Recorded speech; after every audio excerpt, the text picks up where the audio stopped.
Hey y'all, what's up? Welcome to day 2 of my 9-day cruise of the Pacific Coastal. Baby, we are in Canada today.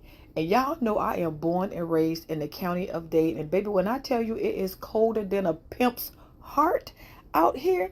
And not only is it cold, the wind is blowing, so it's colder. Now, in the little place where you wait for your short excursion, I noticed all these little plaques up and different ships. And I want to show the one specifically for Norwegian, since I am currently selling on the Norwegian Jewel. Now, one thing about this little area here, once you walk out, you cannot walk back in. So I stood inside the building, baby, in the warmth until it was time to go on our tour.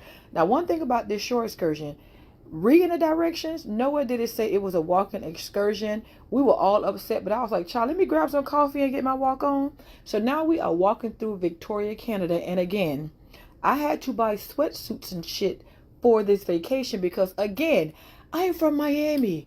We don't do this.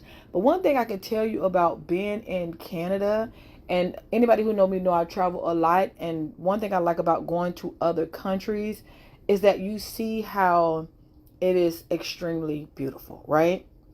So our first stop was this little spot where we tried these pastries. Everyone seemed to love that particular pastry that they gave us. But baby, I couldn't do it. I had one bite. I ate like a blueberry. And I was like, baby, I can't do this. I'm not going to do this. Anywho, we walked over this little hill of grass. I think this area is called the Fisherman's Wharf. But let me tell you something. They don't really have like taxi cabs. Baby, we had to take a water taxi. Now, I ain't going to lie. I was a little scared. But all I need to know is what a life vests are. And I know how to swim a little bit. And I know all I just got to do is lay on my back and kick my feet. And I'm going to make it.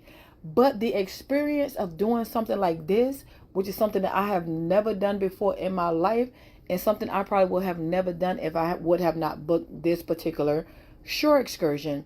So we went ahead and made it to the other side of Victoria, Canada. I saw that little hot tub thing where you can take a little trip in the water in the freezing cold, but in the hot tub. Once we got here, basically the tour was over. Again, it was really, really nice in Canada. But baby, once I got back to the ship, I headed to the barbecue.